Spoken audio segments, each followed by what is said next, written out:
Hi everyone, welcome back to my channel. তো এখন ready হয়ে যাচ্ছি আমার দাদার রিসেপশানে। তোমরা যেহেতু জানো যে আমি ওই কদিন পুরো বাড়ি থেকে রেডি হয়েই তারপরে মাসির বাড়ি গেছিলাম, তো সেদিনকেও তাই করেছিলাম। আর গিয়ে দেখি আমার দাদার বৌদি সবের নিচে নামছে, আর এই দেখো আমার বৌদিকে কি মিষ্টি লাগছিল, আয় হায় হায়। তারপরে আমরা একটু পকোড়া নিলাম, পকোড়া খেলাম, ফুচকাও খেয়েছিলাম, কফি খেয়েছিলাম, কিন্তু সেই সব আর ভিডিও করিনি। এই ভিডিওটা জাস্ট আমার ভাই একটু করে দিয়েছিল। খাওয়ার সময় আমার ভিডিও করাটা ঠিক পছন্দ হয় না। আর এখানে আমি আর আমার বর তার দুজনে মিলে বসেছিলাম, বসে একটু দেখছিলাম নিজেদেরকে কেমন লাগছিল, আর আমার মেকআপটা কেমন হয়েছে অবশ্যই জানিও।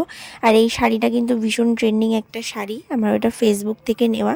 শাড়িটার কালারটাও অসম্ভব সুন্দর, মানে এতটা ভালো হবে আমি নিজেও এক্সপেক্ট করিনি।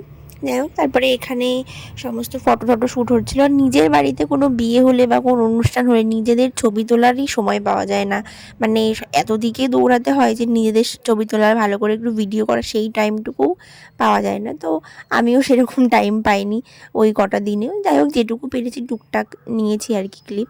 আর এখানে দাদাদেরকে দেখিয়ে দিচ্ছিল যে কীরকম মানে পোজ দিতে হবে, কীরকম কী সেটাই আর কি দেখিয়ে দিচ্ছিল ওদেরকে। তারপর একটু চলে এলাম নাচের এখানে। এখানে সবাই নাচ করছিল।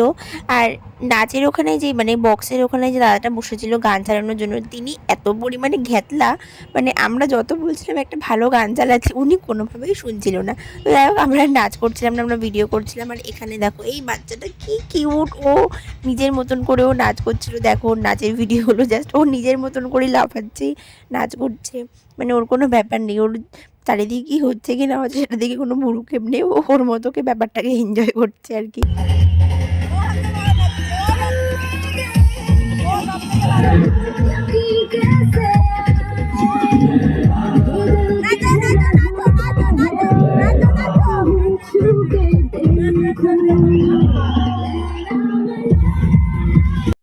আর ও আমার মামিকে ভেবেছে হয়তো ওর মা, আমার মামির কোলে উঠতে যাচ্ছিল আর কি। তারপর আবার ওর বাবা এসে ওকে নিয়ে গেছিলো ওইদিকে। লাস্টে আবার ওর বাবার হাত ছেড়ে এসে সেই মামির কোলে উঠেই ও নাচ করছিল।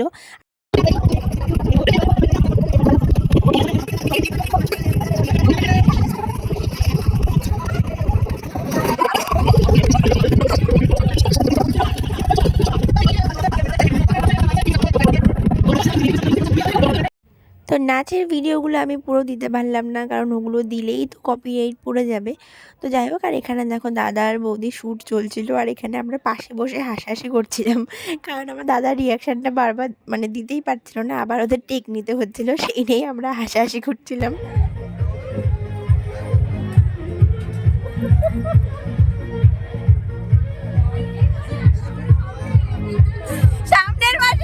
সামনের মাসে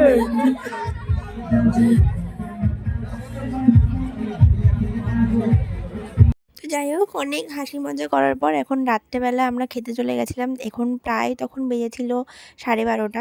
আমরা বাড়িতেও চলে আসবো। আর আমার দেখো এত কষ্ট হয়ে গেছিলো যে আমি কানের টানে সব খুলে ফেলেছিলাম। আর এখানে যে মেনু কার্ডটাও দেখিয়ে দিলাম।